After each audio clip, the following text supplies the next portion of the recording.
Hello everyone, welcome to the channel. I hope आप सभी बहुत ही अच्छे होंगे। और आज की हमारी वीडियो होने जा रही है क्लास 10 बिहार बोर्ड के स्टूडेंट्स के लिए जो 2026 बिहार बोर्ड एग्जामिनेशन में अपीयर करने जा रहे हैं। तो उनके इंग्लिश टेक्स्ट बुक के हम प्रोज के सेक्शन से, आज कहानी के सेक्शन से आप बोल सकते हैं कि हम पढ़ने जा रहे हैं हमारा चैप्टर 7। तो चैप्टर 7 में हमें पढ़ना है जो the unity of Indian culture. इस चैप्टर का नाम है the unity of Indian culture.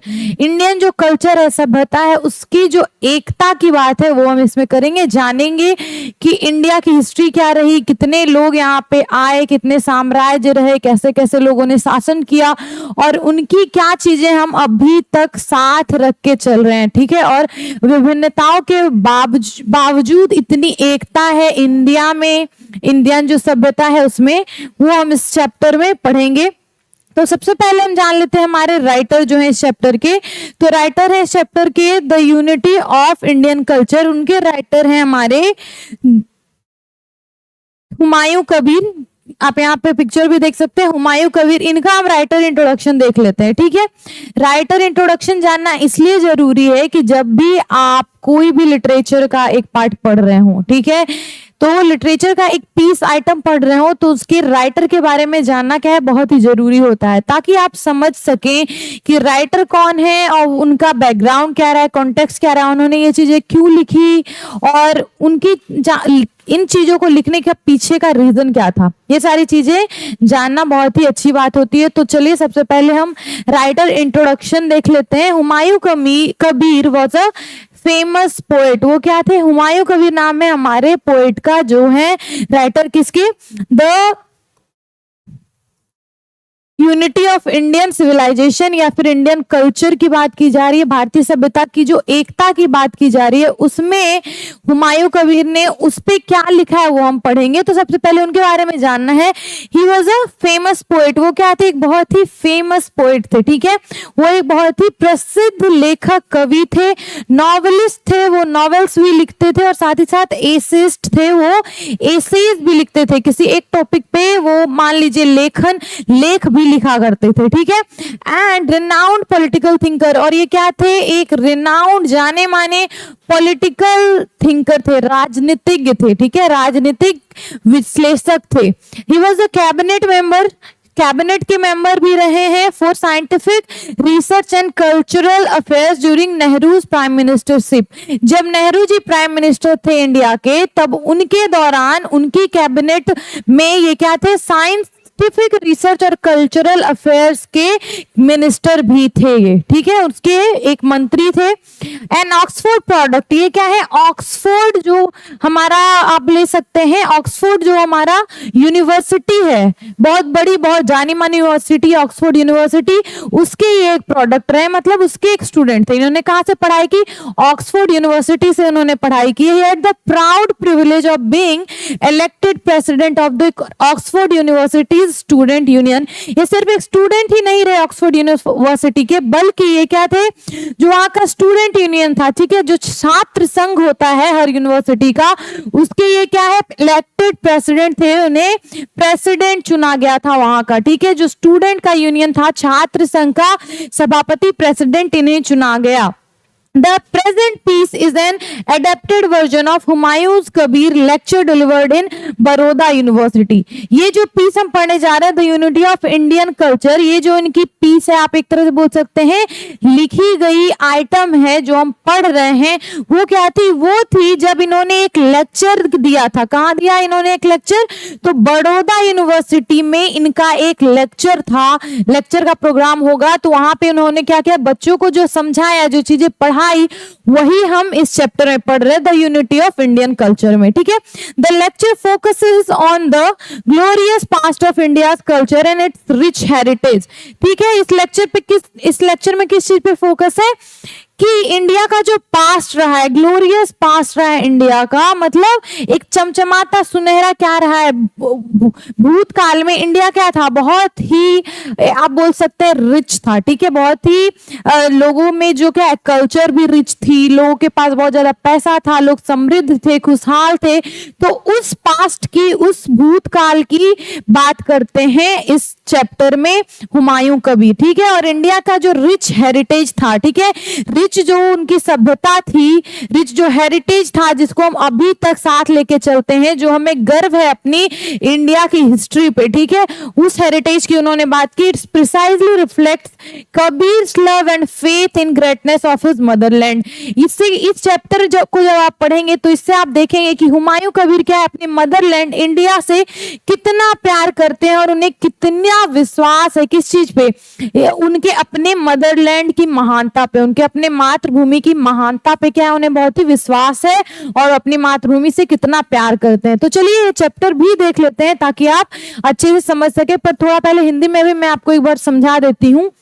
Humayun Kabir क्या एक प्रसिद्ध कवि, उपन्यासकार है, निबंधकार और एक विख्यात राजनीतिक क्या है, ये विचारक है, विश्लेषक है। वह नेहरू जी के प्रधानमंत्री काल में वैज्ञानिक अनुसंधान एवं सांस्कृतिक मामलों के विभाग में केंद्रीय मंत्री भी रहे। वे ऑक्सफोर्ड विश्वविद्यालय में सम्मानीय विशेषाधिकार के द्वारा चुने गए। ऑक्सफोर्ड विश्वविद्यालय विद्यार्थी यूनियन के क्या थे, अध्यक्ष भी थे, विद्यार्थी संघ के अध्यक्ष थे। प्रस्तुत खंड जो है, प्रस्तुत जो ये हम पढ़ने जा रहे हैं चैप्टर, क्या है, हुमायूं कबीर द्वारा बड़ौदा विश्वविद्यालय में दिए गए व्याख्यान लेक्चर से लिया गया है। यह व्याख्यान भारत के गौरवशाली अतीत को और इसके समृद्ध विरासत, हेरिटेज क्या क्या विरासत पर केंद्रित है। गौरवशाली अतीत है, गौरवशाली ग्लोरियस हेरिटेज जो था, ग्लोरियस जो हिस्ट्री था उस पे बात करते हैं, ग्लोरियस पास्ट पे बात करते हैं, और हमारी जो समृद्ध विरासत है, रिच हेरिटेज है, उसकी उस पे इसका इस चैप्टर में फोकस उन्होंने किया। यह विशेष रूप से कबीर के अपनी मातृभूमि के प्रति प्यार और उसकी महानता में विश्वास को प्रकट करता है, ठीक है। तो आई होप आप समझ गए होंगे कि हुमायूं कबीर थे कौन, इनकी लाइफ में क्या क्या उपलब्धियां थी और ये जो चैप्टर हम पढ़ रहे हैं वो किस बारे में है। अब हम आ जाते हैं अपने चैप्टर पे। तो सबसे पहले हम देख लेते हैं इस चैप्टर का पहला first paragraph. Till recently the Aryans were regarded as the earliest invaders of the land. अब हम क्या देख रहे हैं, इंडिया का पास्ट, इंडिया का अतीत, कौन कौन से शासक आए, किस किस शासक ने यहाँ पे क्या किया, हमला किया, इन्वेड किया इंडिया को जीतने के लिए, ठीक है। तो इसमें क्या बोल रहे हैं, till recently the Aryans were regarded as the earliest invaders of the land. सबसे पहले अभी तक क्या हो रही थी बात की, जो आर्यंस थे, आर्य समाज के जो लोग थे, ठीक है, आर्यंस, आर्य समाज नहीं, वो सॉरी डिफरेंट है, पर आर्यंस जो थे, ठीक है, आर्य लोग जो थे, उन्होंने क्या किया था, इंडिया पे सबसे पहले इन्वेड किया था, इंडिया पे क्या किया था, वो उन्होंने लड़ाई की थी, ठीक है, हमला किया था सबसे पहले इंडिया पे। ये अभी हाल फिलहाल तक माना जाता था इस बात को। It was thought that they came to a country which was uncivilized and barbarian, but modern research has proved that there were invaders even before the Aryans poured into this land. क्या बोला जा रहा है, it was thought, ये माना जाता था, they came to a country which was uncivilized and barbarian। क्या बोला गया कि सोचा जाता था आर्यंस, सबसे पहले आर्यंस थे जिन्होंने इंडिया पे हमला किया, और इंडिया ऐसी कंट्री थी जहां पे लोग क्या थे, असभ्य थे, बारबेरियन थे, असभ्य अनसिविलाइज्ड थे, और बारबेरियन बर्बर थे, ठीक है। और बट मॉडर्न रिसर्च, पर मॉडर्न रिसर्च जो है वो बताती है कि जो आर्यंस थे उससे भी पहले क्या थे, बहुत सारे इन्वेडर्स इंडिया आए थे, बहुत सारे हमलावर आप बोल सकते हैं वो इंडिया आए थे। Even before the Aryans poured into this land, Aryans के आने से पहले भी बहुत सारे इन्वेडर्स इंडिया आए थे। कुछ समय पहले तक यह माना जाता था कि भारत की भूमि सबसे पहले हमला करने वाले आर्य लोग हैं, ठीक है, भारत की भूमि पर हमला करने वाले लोग कौन थे, सबसे पहले आर्य। माना जाता है वो ऐसे देश से आए थे जो असभ्य और बर्बर था, ठीक है, दे केम टू अ कंट्री, ऐसे देश में आए थे जो असभ्य और बर्बर था, परंतु नई खोज ने यह साबित कर दिया कि आर्यों से पहले भी कई हमला हमलावर आए थे। आर्यंस पहले नहीं थे जिन्होंने इंडिया भारत पे सबसे पहले हमला किया। They had evolved a civilization higher than that of Aryan hordes who came in their way। क्या बोला जा रहा है कि उन्होंने अपने मार्ग में आने वाले देशों में आर्यों से भी ऊंचे दर्जे की सभ्यता विकसित की। ठीक है, जो आर्यन से पहले इन्वेडर्स आए थे, हमलावर आए थे, ठीक है, वो क्या थे, उन्होंने आर्यंस जब इंडिया आए तो जो इंडिया में सभ्यता थी उससे भी ज्यादा विकसित सभ्यता जब आर्यन से पहले के इन्वेडर आए थे तब की थी। ठीक है, these pre Aryans had displaced since earlier people and build up new civilization which has astonished modern scholars by its extent and depth। क्या बोला जा रहा है, आर्यों से पहले आने वाली इन जातियों ने उस समय के लोगों को हटाया और अपनी सभ्यता स्थापित की जिसके विस्तार एवं गहराई ने आधुनिक विद्वानों को भी अचंभित कर दिया है। तो आर्यंस के आने से पहले जो हमलावर आए थे तो उन्होंने इंडिया में जो लोग रहते थे उनको क्या किया, मार डाला, भगा दिया वहां से और उस जगह पे कब्जा करके उन्होंने अपनी सभ्यता विकसित की। पर वो सभ्यता क्या थी, बहुत ही ज्यादा विकसित थी, इतनी विकसित थी कि आजकल के जो मॉडर्न साइंटिस्ट हैं, मॉडर्न क्या बोल सकते हैं रिसर्चर्स हैं, वो भी क्या है, स्कॉलर्स हैं, वो भी क्या है, एस्टोनिश्ड है, वो भी स्तब्ध है कि इतनी प्राचीन सभ्यता हो के भी वो इतनी विकसित सभ्यता कैसे थी। ठीक है, आगे हम देख लेते, the Aryan invasion repeated the process and led to fresh infusion of the old with the new. तो आर्यों ने भी जब इन्वेजन किया, हमला किया, इंडिया पे आक्रमण किया, तो उन्होंने इस प्रक्रिया को दोहराया, रिपीटेड द प्रोसेस, इस प्रक्रिया को दोहराया, led to fresh infusion of the old with new. तो उन्होंने क्या किया, जो उनसे पहले लोग आए थे उनकी जो सभ्यता थी, पुरानी सभ्यता, उसमें और नई चीजों को जोड़ा, अपने कल्चर से ली हुई चीजों को उन्होंने यहाँ की सभ्यता में जोड़ा। This continued with the successive inroads of fighting races who came to conquer but remained to lose themselves in Indian racial conundrum। इसमें क्या बोला जा रहा है कि आर्यों के आक्रमण ने इस प्रक्रिया को दोहराया तथा नए पुराने का मेल करते रहे। इसके बाद कई लोग आए पर कोई भी इंसान मजबूत नहीं हो सका। आर्यंस क्या थे, आर्यंस से पहले भी लोग आए, आर्यंस के बाद भी लोग आए, लेकिन जो आर्यंस थे वो क्या थे, काफी मजबूत सभ्यता थी उनकी, वो काफी मजबूत थे। तो जो उनके बाद लोग आए वो आर्यंस की तरह सफलता हासिल नहीं कर सके सभ्यता को एक अपनी स्थापित करने में, और वो भारतीय संस्कृति में शामिल नहीं हो सके, इंडियन रेशियल कॉलोंड्रन में वो क्या हो सके, शामिल नहीं हो सके।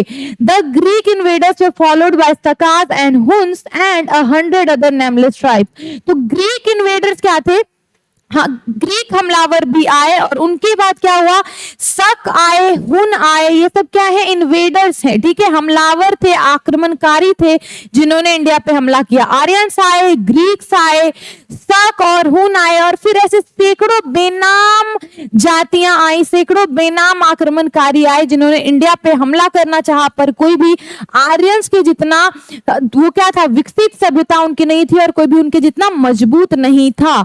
They all appeared on the scene as victors but were soon absorbed in the ranks of the vanquished। वो क्या हो रहे थे, सबके सब विजेता की तरह उभरे। ठीक है, सबके सब आए, इन्होंने इंडिया पे आक्रमण किया, जीता भी, अपनी सभ्यता भी स्थापित की, बट वो क्या थे, but were soon observed in the ranks of the vanquished, पर साथ ही में वो सब विजेता के रूप में उभरे पर जल्दी विलुप्त की श्रेणी में शामिल हो गए। वो जल्दी क्या हुए, वैंक्विश्ड, वो क्या हुए, विलुप्त हो गए। उन्होंने ज्यादा टाइम तक अपनी सभ्यता को इंडिया में स्थापित करके नहीं रख पाया था। ठीक है, उन्होंने क्या किया, आए, जीते, सभ्यता स्थापित की, लेकिन उसे विकसित नहीं कर पाए। आर्यों ने क्या किया था, अपनी सभ्यता को बहुत ही ज्यादा विकसित किया था। Today whatever is Indian, whether it is to be an idea, a word, a form of art, a political institution और a social custom, it is a blend of many different strains and elements. इसमें क्या बोला जा रहा है, today whatever is Indian, तो आज चाहे जो कुछ भी भारतीय होने का मतलब है, ठीक है, आज जो भी भारतीय है, whether it is to be an idea, चाहे वो एक सोच है, आइडिया, सोच, अ वर्ड, एक शब्द है, भारतीय होने का मतलब यहाँ बताया जा रहा है।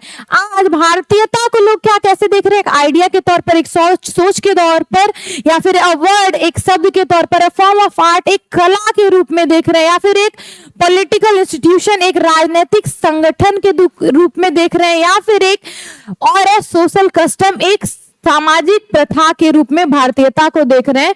पर ये क्या है, is a blend of many different strains and element. ये क्या है, कई तरह की एलिमेंट्स और डिफरेंट स्ट्रेन्स, पहलुओं का मिश्रण है, बहुत सारी जातियों का मिश्रण है, बहुत सारी चीजें, बहुत तरह का कल्चर, बहुत सारी चीजों का ये क्या है, मिश्रण है। भारतीयता होने का मतलब है बहुत सारे कल्चर्स हैं, बहुत तरह की संस्कृतियां, बहुत तरह के रिचुअल्स, बहुत तरह के, आप देखते होंगे आप, बहुत सारी भाषाएं हैं, बहुत तरह का खाना है, बहुत तरह का पहनावा है, कपड़ा है। तो ऐसी जो चीजें होती हैं, इंडिया क्या है, इसमें जो है बहुत सारे different cultures, different people, different languages यहाँ पे एग्जिस्ट करती है एक साथ। तो उसी की यूनिटी की बात कर रही है कि इंडिया इतना बड़ा देश था, यहाँ के हर लोग डिफरेंट है, पर यहाँ पे फिर भी जो भारतीयता है उनमें क्या दिखती है, यूनिटी दिखती है। भारतीय जो लोग हैं उसमें एक यूनिटी, एकता नजर आती है, उसकी बात यहाँ पे हो रही है। In spite of this derivation from many sources and the consequent variety of forms and types, we find a remarkable unity of spirit informing Indian culture throughout the ages. In spite of this derivation from many sources, यहाँ पे क्या है, बहुत सारे स्रोत से, बहुत सारे सोर्सेस से अलग अलग चीजों को लिया गया। आप बिहार से हैं तो बिहार की खान पान डिफरेंट है, बिहार का गीत डिफरेंट है, खाना डिफरेंट है, आप रहना डिफरेंट है, भाषा डिफरेंट है। यहाँ पे बिहार में अकेली कितनी बहुत सारी भाषाएं बोली जाती हैं। अगर आप दूसरे राज्य की बात कर ले तो वहां का नृत्य डिफरेंट है, वहां का संगीत डिफरेंट है, वहां की बोली चाल की भाषा डिफरेंट है, रहने का, बोलने बैठने का सिस्टम डिफरेंट है। तो सोर्सेज क्या है, बहुत ही डिफरेंट सोर्स है और वहां से चीजें ली जाती हैं। The consequent variety of forms, और क्या है, बहुत तरह की विभिन्न स्रोतों से उत्पत्ति और निरंतर विविधताओं के बावजूद, यहाँ क्या है, बहुत तरह की विविधताएं हैं, विचित्र और विविध चीजें हैं। ठीक है, तो इन सब विभिन्नताओं के बावजूद क्या हो रहा है, we find a remarkable unity. फिर भी हमें क्या, एक रिमार्केबल यूनिटी देखने को मिलती है। सदियों के बाद, सदियों से हम भारतीय संस्कृति में अपनी एक पहचान पाते हैं और ये क्या है, एक यूनिटी, यहाँ पे एक एकता दिखने को मिलती है। क्योंकि देखिए डिफरेंट सोर्सेस से डिफरेंट चीजें आ रही हैं, एक साथ अलग अलग चीजें मिलके एक चीज बनाती है, वो है भारतीय। हर राज्य के अलग लोग हैं, उनकी खान पान अलग है, रहन सहन का तरीका अलग है, बोलचाल की भाषा अलग है। पर जब भारतीयता की आप बात करते हैं तो वो सारे लोग क्या होते हैं, एक साथ आ जाते हैं। उसी की बात इसमें की जा रही है। और ये क्या है, भारत का जो अतीत है वो क्या, बहुत ही लंबा है, बहुत सालों से, सदियों से भारत चला आ रहा है। तो ये यूनिटी क्या है, बहुत सदियों पुरानी है। In fact it is this underlying unity which one of the most remarkable features of Indian culture. तो ये जो यूनिटी है, ये जो एकता है, वो क्या है, इंडियन कल्चर का एक रिमार्केबल फीचर है। आप बात कर सकते हैं हमारे संस्कृति की क्या है, एक अलग पहचान है। क्या कि यहाँ के डिफरेंट जो लोग हैं उनमें इतनी ज्यादा यूनिटी होना, इंडिया की एकता क्या है, इंडिया की एक अलग पहचान बनाती है। In volume and duration no civilization with the possible exception of the Chinese can be comparison with the civilization of India. In volume and duration, यहाँ पे क्या बोल रहे हैं, वास्तव में अंतर्निहित एकता, जो अंडरलाइंग यूनिटी है, वो भारतीय संस्कृति के प्रमुख गुणों में से एक है। मात्रा और अवधि, यहाँ पे क्या बोल रहे हैं, वॉल्यूम ड्यूरेशन। वॉल्यूम, मात्रा किस चीज की बात की जा रही है, यहाँ पे पॉपुलेशन की। जो इंडियन कल्चर है और इंडिया के जो लोग हैं, हमारी पॉपुलेशन क्या, अभी सबसे ज्यादा चाइना सेकंड नंबर पे आता है। तो वॉल्यूम भी हमारा क्या है, जनसंख्या बहुत बड़ी है। साथ ही साथ ड्यूरेशन, जो समय की बात की जा रही है, अवधि की बात की जा रही है, हमारा इतिहास क्या है, वर्षों पुराना है। साथ ही साथ चाइना का भी इतिहास पर यहाँ पे बोला जा रहा है कि कोई भी सिविलाइजेशन, कोई भी सभ्यता हमारा जो इतिहास है उससे कंपैरिजन नहीं कर सकती है। एक्सेप्शन आप बोल सकते हैं, पॉसिबल एक्सेप्शन चाइना को। चाइना का भी इतिहास उतना ही पुराना है और उसकी जनसंख्या भी हमारे बराबर ही है लगभग। तो चाइना एक एक्सेप्शन हो सकता है, लेकिन और अदर सभ्यता की हम बात करें तो किसी का भी कंपैरिजन इंडिया से नहीं हो सकता।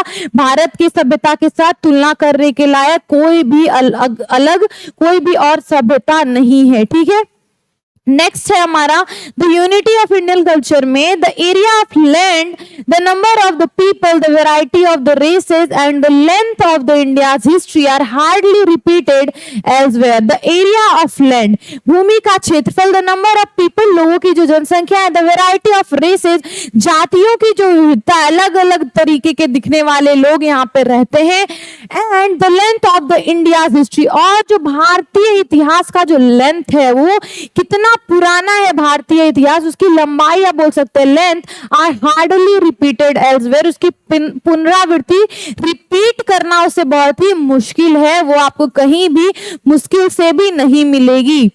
The vitality of Indian culture is equally amazing, यहाँ पे भारतीय संस्कृति की महत्ता समान रूप से आश्चर्यजनक है। द कल्चर, द इंडिया का जो कल्चर है उसकी जो वाइटैलिटी है, ठीक है, कल्चर जो हमारा क्या है उस पे ना, इंडिया का जो कल्चर है उसकी पकड़ बहुत ही मजबूत है इंडिया के लोगों पे।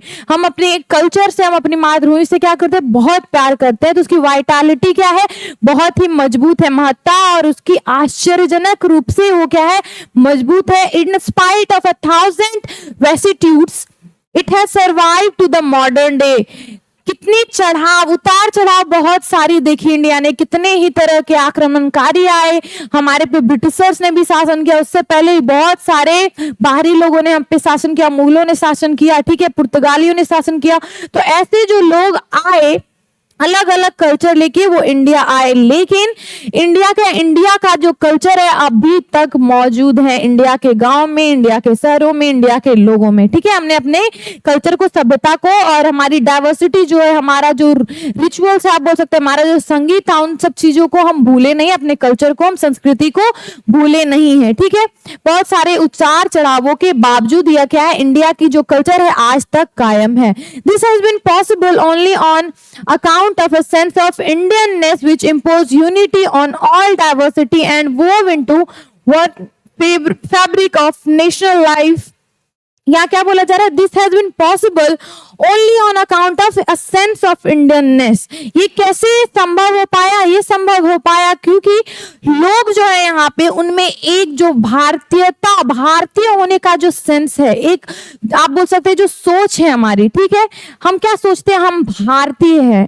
अभी आप देखेंगे कि इंटरनेट पे ये चलता रहता है बिहारी, मैं बंगाली हूँ, मैं साउथ इंडियन हूँ, ये सारी चीजें अभी न्यू आई हैं। लोग अभी भी क्या है, क्या करते हैं, इंटरनेट से अगर आप बाहर आएंगे तो क्या आपको देखने को मिलेगा, हर स्टेट के लोग एक जगह साथ में रह रहे हैं, तरह तरह की भाषा बोलने वाले लोग, तरह तरह के भोजन करने वाले लोग एक साथ रहते हैं, क्योंकि अपने आप को भारतीय पहले मानते हैं, किसी स्टेट से किसी जगह से बाद में, ठीक है। सबसे पहले हम क्या है, भारतीय हैं। तो ये जो चीज है, भारतीयता का जो हमारे अंदर एक गुण है, वो क्या है, वही इस चीज को पॉसिबल करता है कि हमारी सभ्यता संस्कृति अभी तक बनी हुई है। और यहाँ पे क्या बात की जा रही है, which impose unity on all diversity. यहाँ इतनी डाइवर्सिटी, विविधता होते हुए भी यहाँ पे जो एकता है, इसी वजह से, क्योंकि जो हमारा एसेंस ऑफ इंडियननेस है, हमारे अंदर एक क्या है, भारतीय होने की जो एक बोल सकते हैं आप, भारतीय होने का एक एहसास जो होता है वो है हमारे अंदर। And वोव into one fabric of national life. और क्या है, हमने क्या किया, एक फैब्रिक, एक आप बोल सकते हैं छतरी के अंदर हमें लाता है, कौन सा, एक भारतीय होने का गुण, ठीक है। Many strands of different texture, color and quality which have entered here। यहाँ पे क्या है, इंडिया में different texture, different colour, different quality, यहाँ पे अलग अलग तरह के आपको चीजें मिलेंगी। एक ही भोजन आप अलग स्टेट में जाएंगे वो अलग तरीके से बनाया जा रहा है, ठीक है। एक ही गाना डिफरेंट लोग डिफरेंट तरीके से गा रहे हैं। एक ही अगर आप बात कर सकते हैं हमारा रामायण महाभारत, वो लोग अलग अलग भाषाओं में पढ़ रहे, लेकिन at the end of the day क्या है, हम भारतीय हैं। भारतीय जो हमारी संस्कृति, उसे हम साथ लेकर चल रहे हैं। तो अब आई होप आपको अभी तक जो मैंने पढ़ा है वो समझ में आ रहा है। नहीं समझ में आ रही है बात है तो प्लीज कमेंट सेक्शन में अपने क्वेरीज को डालें, अपने डाउट्स को जरूर लाए हमारे सामने, ताकि मैं उसका आंसर कर सकूं। अब हम आ जाते हैं नेक्स्ट अपने पैराग्राफ पे। The ancient world through a fine flower on of civilization in many lands.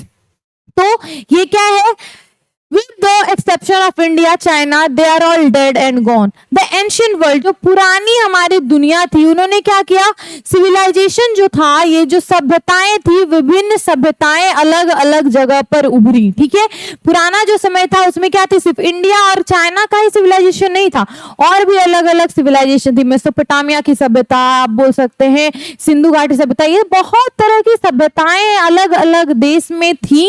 लेकिन वो क्या हुई, by the time, with the time, India और चाइना को छोड़ के वो सारी सभ्यताएं, और they are all dead and gone, वो क्या खत्म हो गई। ठीक है, वो इतनी वर्षों तक अपने आप को चला नहीं पाई, सभ्यता को बचा नहीं पाई। It is only in India and to some extent in China that the old civilization and culture have grown and changed, but never grown और changed at the expense of the underlying unity. यहाँ पे क्या बोला जा रहा है कि सिर्फ इंडिया और चाइना में ही कुछ एक्सटेंट तक, चाइना में और इंडिया में, भारत में ओल्ड जो हमारी पुरानी जो सभ्यता है उसे हमने अभी तक बचा कर रखा है। हमारा जो कल्चर संस्कृति है पुरानी, उसे हमने बचा कर रखा है।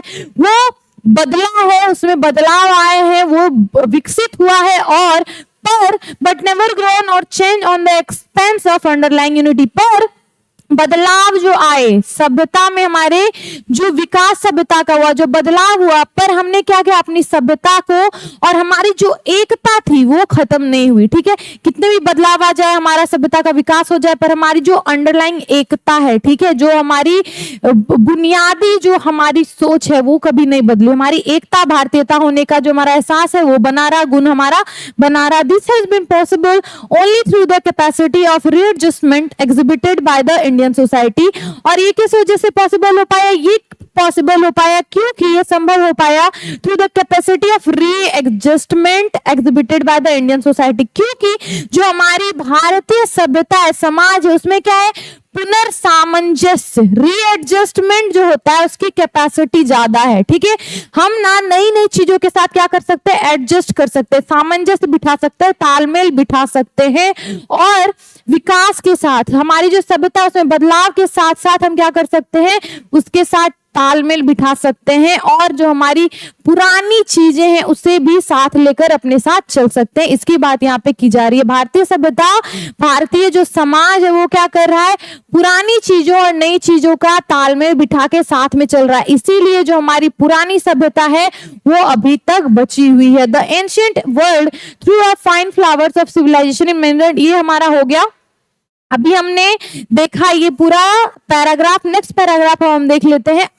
One ground of this adjustment is found in the spirit of toleration that has characterized Indian history throughout the ages. Live and let live has been the policy of the Indians in all spheres of life. इसमें क्या बोला जा रहा है कि जो हमारा एक ग्राउंड ऑफ दिस एडजस्टमेंट, हमने जो सामंजस्य बिठाने का काम किया, जो हमारा विकास भी हुआ, पर हमने अपनी पुरानी सभ्यता को बना के रखा, बचा के रखा, वो कैसे पॉसिबल हो पाया, क्योंकि जो हमारा स्पिरिट ऑफ टॉलरेशन है, ठीक है, दैट कैरेक्टराइज इंडियन हिस्ट्री, जो हमारा क्या है, एक आधार पे आप टॉलरेट, जो हम बर्दाश्त कर सकते हैं चीजों को। बर्दाश्त करने का मतलब ये नहीं है कि हम हमारे ऊपर ज्यादती हम बर्दाश्त कर पाएंगे, पर हम क्या कर सकते हैं, एडजस्टमेंट, तालमेल बिठा सकते हैं। हमारे अंदर क्या है, पेशेंस है। ठीक है, हम शांत स्वभाव के लोग हैं, हम सरल लोग हैं। हम जितनी भी बदलाव आ जाए, हम अपने क्या करते हैं, बदलाव के साथ खुद को बदलते हैं, पर पुरानी चीजों को भूलते नहीं हैं।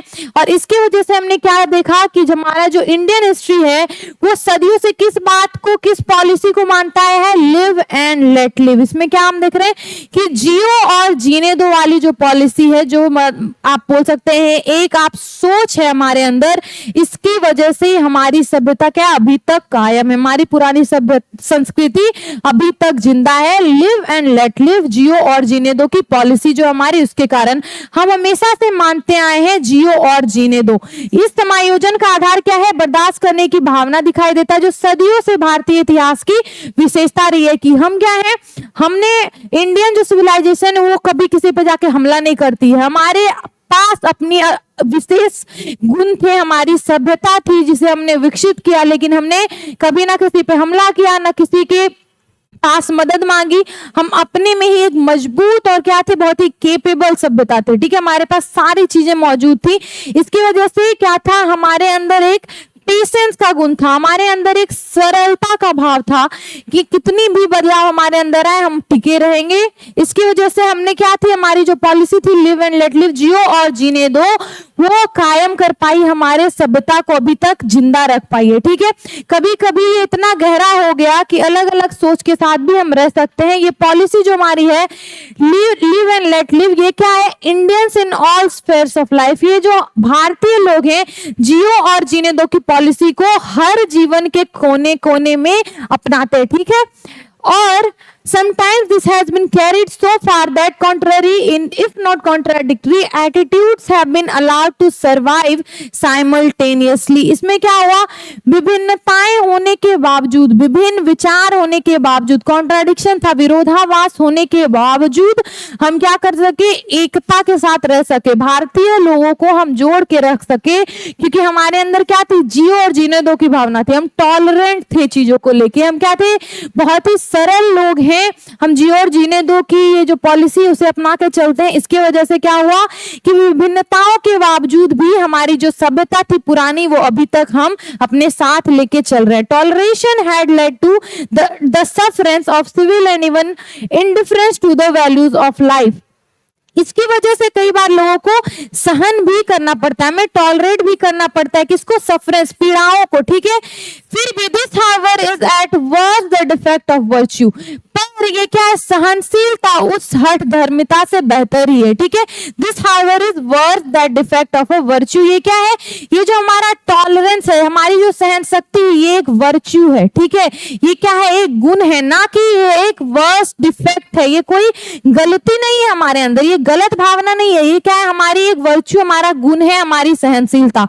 Such toleration is perhaps preferable to the fanatic devotion which leads to the denial and persecution of all other values but its own। इसमें क्या बोला गया, यह सहनशीलता क्या है, इट्स हर धर्मिता से बेहतर है, जो कि किसी और को महत्व नहीं देने के सिवाय अपनी सभ्यता को ही बस महत्व देती है। ठीक है, perhaps preferable to the fanatic devotion which leads to the denial and persecution of all other values but its own।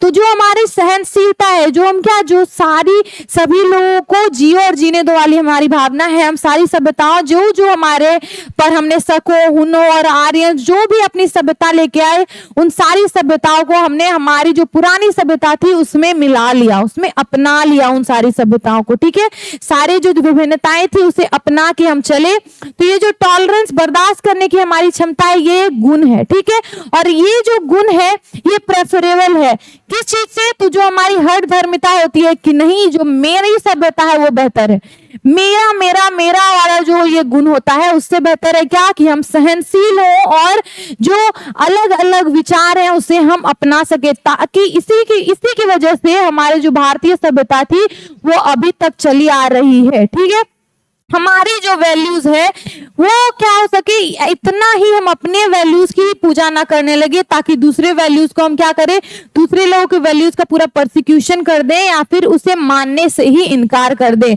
या फिर लड़ाई झगड़ा आजकल जो इंटरनेट पे आप देख रहे हैं, मेरी भाषा तुम्हारी भाषा, मेरा खाना तुम्हारा खाना, ये क्यों हो रही है, क्योंकि हमारी जो सहनशीलता थी दूसरे विचारों को लेके, हमारा जो विरोधाभास था फिर भी क्या था, उसमें एक एकता थी, वो धीरे धीरे खत्म हो रही है। ये बात यहाँ पे की जा रही है कि जो हमारी सभ्यता की जो बात है वो क्यों है, क्योंकि हम क्या थे, एक सहनशील लोग थे हम, इसीलिए हमने दूसरी सभ्यताओं के भी विचारों को अपना लिया और हमारी जो पुरानी सभ्यता थी उससे साथ लाया। इसलिए जो इंडिया की पुरानी सभ्यता वो अभी तक चली आ रही है। Throughout the changes of Indian history, we therefore find a spirit of underlying unity which informs the diverse expression of its life, but the unity was never a dead uniformity, a living unity never is। क्या बोला जाए, throughout the changes of Indian history, भारतीय इतिहास में जितने भी परिवर्तन आए, therefore we find a spirit of underlying unity, तो उतने जितने भी परिवर्तन आए उसके पूरे काल में हमने एक अंतर्निहित एकता देखने को मिली। चाहे कितने भी लोग, कितने भी आक्रमणकारी इंडिया पे आए, कितनी भी अलग अलग सभ्यताएं आए, हमारा क्या हुआ, जो एक एकता हमारे अंदर, एकता का भाव था वो बना रहा। ठीक है, और फिर उसकी वजह से क्या हुआ, which informs the diverse expression of its life. और लेकिन यह क्या बताता है, ये एकता ही हमें जीवन के अलग अलग रूपों के बारे में बताता है। ठीक है, जीवन के अलग अलग डाइवर्स जो एक्सप्रेशन है उसे हमें दिखाता है। But the unity was never a dead uniformity, a living unity never is.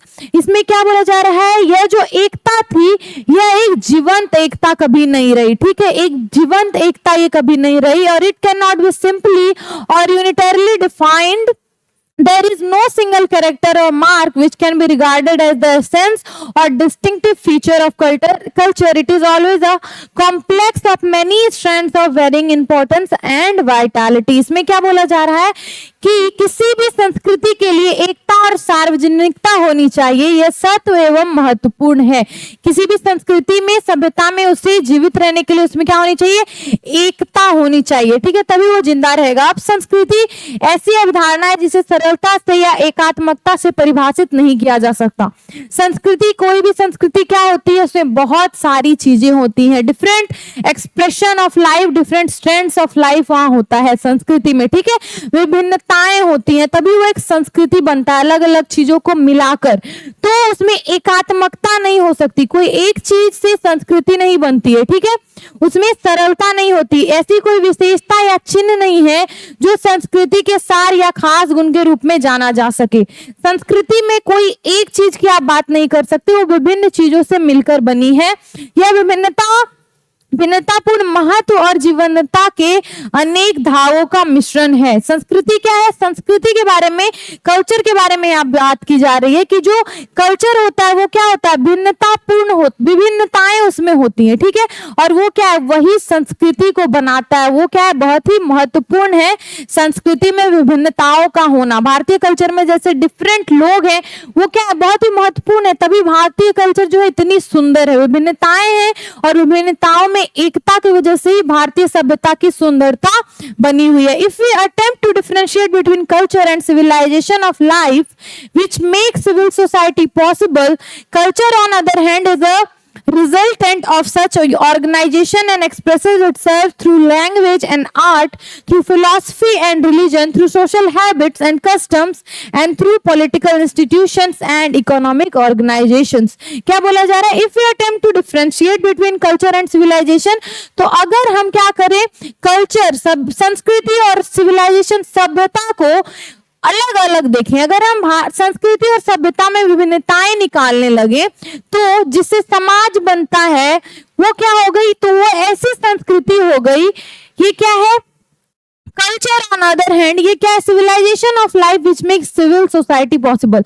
सभ्यता क्या करती है, एक सिविल सोसाइटी बनाने में हेल्प करती है। ठीक है, एक सभ्य समाज बनाने में हेल्प करती है। पर कल्चर क्या करती है, कल्चर हमारा क्या करती है, कल्चर किस चीज का रिजल्ट है, डिफरेंट एक्सप्रेशन का, डिफरेंट ऑर्गेनाइजेशन, विभिन्न संगठन है, विभिन्न ऑर्गेनाइजेशन है, तो विभिन्न expression of itself through language. यहाँ पे क्या है, कल्चर अलग अलग भाषाओं से मिलकर बना है, कल्चर अलग अलग आर्ट्स देखने को मिलेंगे आपको, अलग अलग कलाएं हैं, इसमें अलग अलग तरह की फिलॉसफी है, अलग अलग तरह का दर्शन है, अलग अलग तरह का रिलीजन है, धर्म है, थ्रू सोशल हैबिट्स, अलग अलग तरह के सामाजिक रीति रिवाज है। इंडिया में डिफरेंट स्टेट्स है, डिफरेंट पार्ट्स ऑफ इंडिया में डिफरेंट तरह के रीति रिवाज आपको मिलेंगे। एक अगर आप छोटी सी पूजा भी करेंगे तो आपको देखने को मिल जाएगा अलग अलग पार्ट्स में वो पूजा अलग अलग तरीके से की जा रही है, अलग अलग रीति रिवाज है, कस्टम्स है, through political institution and economic organization, और आदतें हैं, राजनीतिक संगठन एवं आर्थिक संगठन के द्वारा ये सारी चीजें हम व्यक्त करते हैं। ठीक है, not one of them is separately culture but collective collectively they constitute the expression of life which we describe as culture. Culture is the efflorescence of civilization. इसमें क्या बोला जा रहा है? Not one of them is separately culture. कोई भी अकेले एक संस्कृति नहीं बना सकता। सिर्फ अगर आप आर्ट की बात कर लेंगे तो वो कल्चर नहीं हो सकती, सिर्फ फिलॉसफी की बात कर लेंगे वो कल्चर नहीं हो सकती। पर जब हम इन सारी चीजों को एक साथ लाते हैं तो संस्कृति बनती है। ठीक है, इनमें से कोई भी अपने आप में संस्कृति नहीं है, परंतु ये सब मिलकर संस्कृति बनाते हैं। और ये क्या कर रही है? हम संस्कृत कल्चर को ऐसे ही डिस्क्राइब कर सकते हैं जिसमें बहुत सारे एक्सप्रेशन ऑफ लाइफ है, बहुत सारे तरीके रीति रिवाज जीवन को जीने के हैं। Culture is the efflorescence of civilization. सभ्यता, संस्कृति क्या है? सभ्यता की खूबसूरती को बढ़ाता है। कल्चर क्या है? सभ्यता की खूबसूरती को बढ़ाता है। नेक्स्ट हमारा civilization is the organization of society which creates the condition of culture. Civilization क्या है? ऑर्गेनाइजेशन ऑफ सोसाइटी है जो क्या करती है? कंडीशन ऑफ कल्चर क्रिएट करती है। सभ्यता समाज का एक संगठन है जो संस्कृति की परिस्थितियां तैयार करती है। सभ्यता होगी तभी क्या होगा? उसमें कल्चर पनपेगा, नई नई संस्कृतियां जन्म लेगी, पनपेंगी। There can therefore be no culture without civilization. इसलिए बिना सभ्यता के, बिना सिविलाइजेशन के कोई भी संस्कृति नहीं हो सकती है। But there may be civilization which have not yet developed their culture। कोई भी कल्चर बिना सभ्यता के नहीं हो सकती, पर बहुत सारी सभ्यताएं हो सकती है जिसमें अभी तक कोई संस्कृति नहीं पनपी हो। ठीक है, जिसमें कोई नई संस्कृति नहीं पनपी हो। Perhaps what is more often the case is that there are civilized people among whom only a small section have achieved culture। अब इसमें क्या बात हो रही है? क्या बोला गया इसमें कि कल्चर जो है बिना सिविलाइजेशन, बिना सभ्यता के नहीं पनप सकता, पर विभिन्न सभ्यताओं में कल्चर हो सकता है, अभी तक नहीं हो। ठीक है, कल्चर अभी तक नहीं हो। जो सभ्यताएं हैं वो बिना संस्कृति, बिना कल्चर के भी एग्जिस्ट करती हैं। पर perhaps what is more often the case, पर केस ज्यादा टाइम क्या होता है? ज्यादा टाइम हमें क्या देखने को मिलता है? there are civilized people, वहां पे क्या है? सभ्यताएं हैं, और उन सभ्यताओं के जो लोग हैं वहां पे क्या होता है? बस एक कुछ उनमें से स्मॉल सेक्शन ही होता है लोगों का जिनमें कल्चर, संस्कृति विकसित हो पाती है। जैसे आप एक सभ्यता ले ले, भारतीय सभ्यता है हमारी, यहाँ पे आपको हर कोने में अलग अलग सांस्कृतिक आपको कल्चर देखने को मिल सकता है। ठीक है, संस्कृतियां देखने को मिल सकती है। पर आप एक कोई उदाहरण ले लीजिए, देश, आप मान लीजिए कोई एक देश है जहाँ पे एक सभ्यता पनपी हुई है, लोग वहां पे रहते हैं, पर मान लीजिए वहां का एक छोटा सा ही सेक्शन है, कुछ ही लोग हैं जिनका अपना एक कल्चर है, संस्कृति है, अपनी एक बोलचाल की भाषा है, अपना उठने बैठने का तरीका है, खान पान अलग है, बात विचार अलग है, और उनकी क्या है? सारी चीजें, कस्टम्स अलग है, रिचुअल्स अलग है। तो वो क्या, उनकी एक कल्चर पनप रही है, एक नया कल्चर वहां पे वो विकसित कर रहे हैं।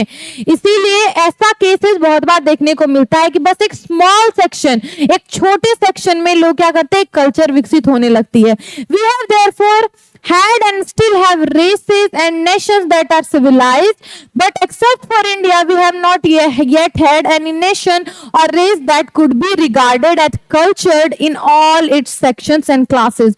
For here in India culture is almost as extensive as civilization। इसमें क्या बोला गया कि we have therefore had and still have races and nations that are civilized।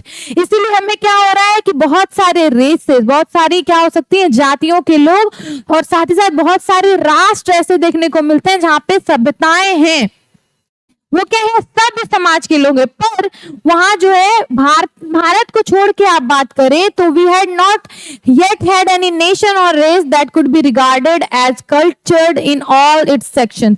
पर ऐसा अभी तक कोई देश नहीं है, ऐसा अभी तक कोई नेशन नहीं है जहां के सारे लोग, एक पूरा सेक्शन, हर कोने कोने में आपको सभ्यता देखने, कल्चर देखने को मिलेगा, संस्कृति देखने को मिलेगी।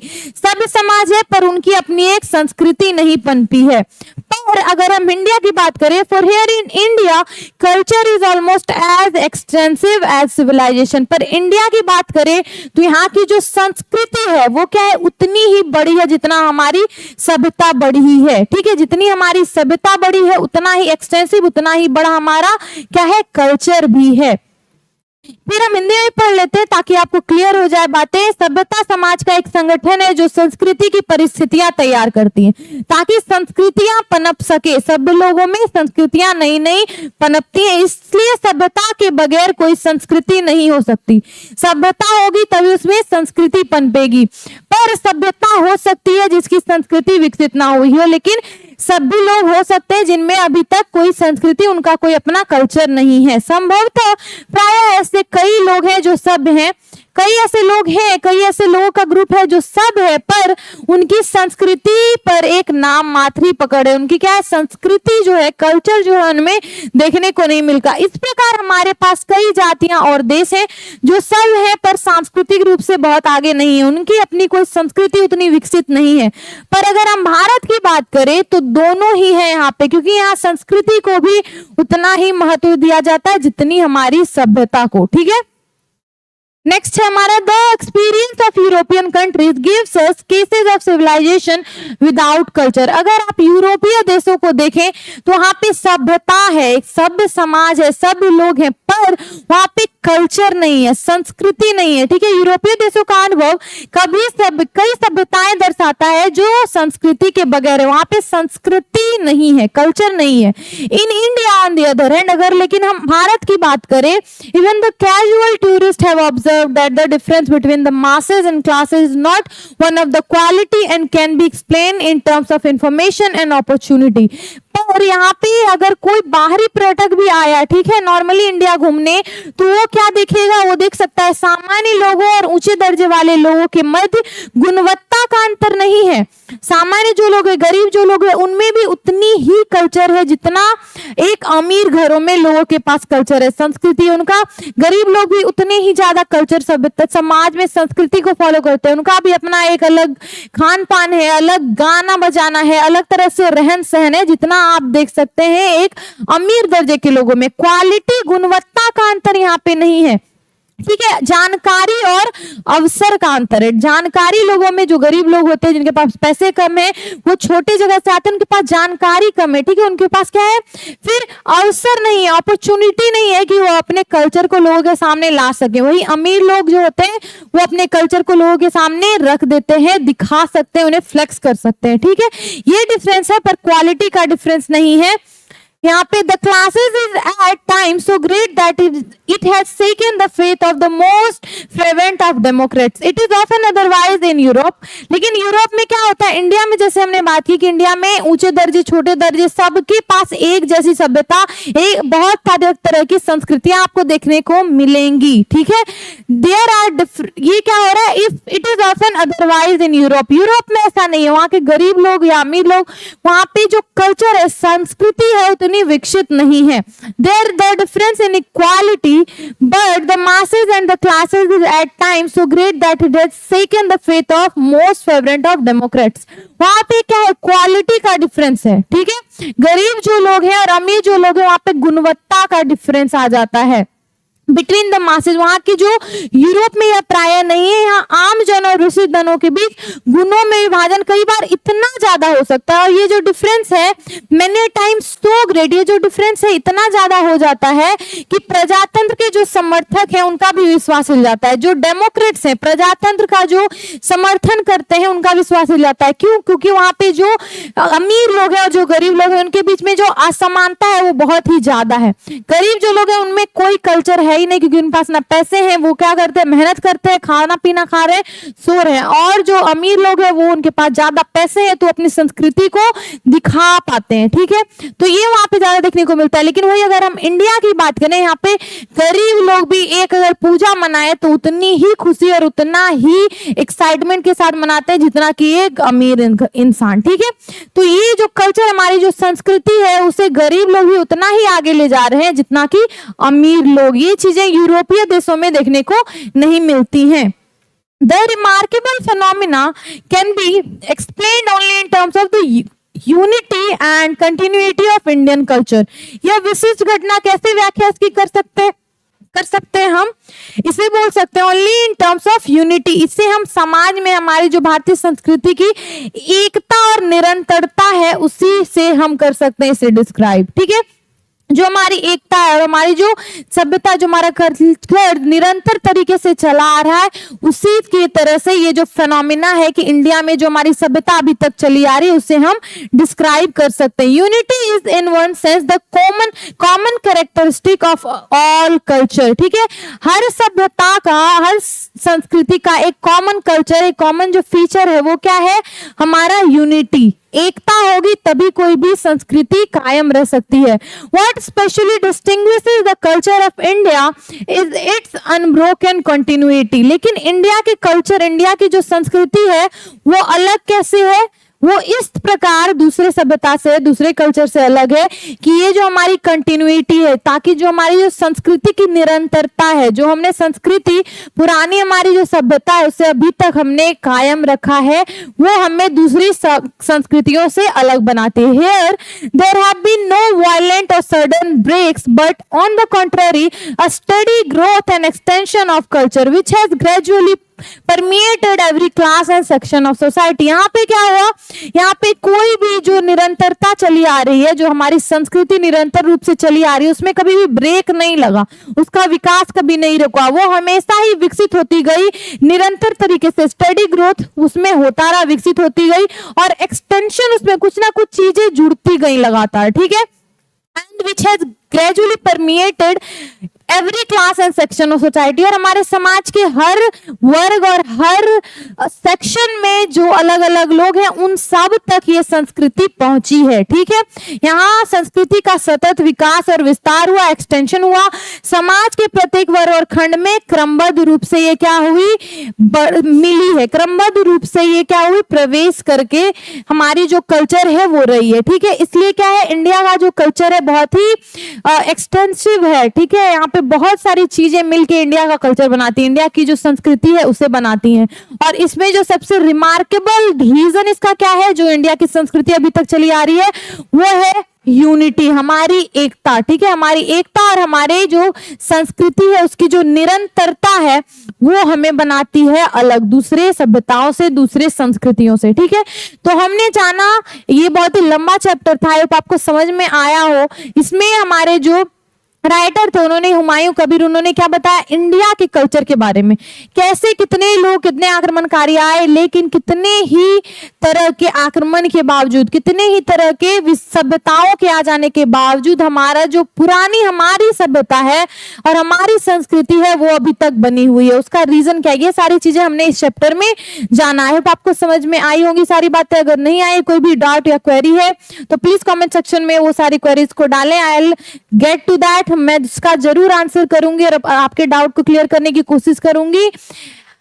और नेक्स्ट वीडियो में भी आप प्लीज स्टे ट्यून्ड रहें, ताकि आपको क्या हो सके, नेक्स्ट वीडियो में जब इसका क्वेश्चन आंसर मैं करवाऊंगी तो उसका नोटिफिकेशन भी आपको मिल सके, तो नोटिफिकेशन का बटन जरूर आप प्रेस कर दें।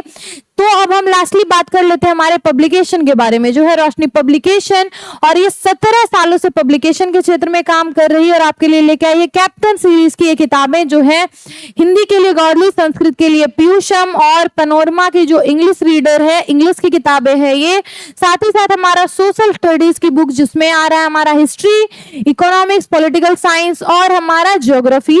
उसके साथ हमने 2 और बेहतरीन बुक्स आपके लिए लेके आए हैं, जो है क्वेश्चन बैंक, जिसमें लास्ट 10-15 सालों के सारे सब्जेक्ट के सारे क्वेश्चंस आपको एक जगह कॉम्पैक्ट रूप से अवेलेबल मिलेंगे, और साथ ही साथ हमारा ऑब्जेक्टिव क्वेश्चन आंसर्स का बुक, जिसमें सारे सब्जेक्ट के हर टॉपिक के पॉसिबल क्वेश्चन आंसर यहाँ पे एक जगह आपको दिए गए, ताकि आप एग्जाम के लिए खुद को अच्छे से प्रिपेयर कर सके और अच्छे मार्क्स को स्कोर कर सकें। Lastly, thank you so much for watching this video. Please support our channel. हमारे चैनल को करें सब्सक्राइब, हमारे इस वीडियो को करें लाइक, और अपने फ्रेंड्स के साथ, क्लास 10 के जो स्टूडेंट्स हैं उनके साथ हमारी वीडियो को शेयर करें, ताकि वीडियो की रीच भी बढ़े और आप लोगों को एक चैप्टर ये अच्छे तरीके से समझ में आ जाए। और हमारे चैनल को सब्सक्राइब भी करें, अपने बेल नोटिफिकेशन का बटन भी दबा दें, ताकि फ्यूचर में जो वीडियोज अपलोड होते रहे वो आप तक पहुंचे। Thank you so much for watching and staying tuned. Thank you.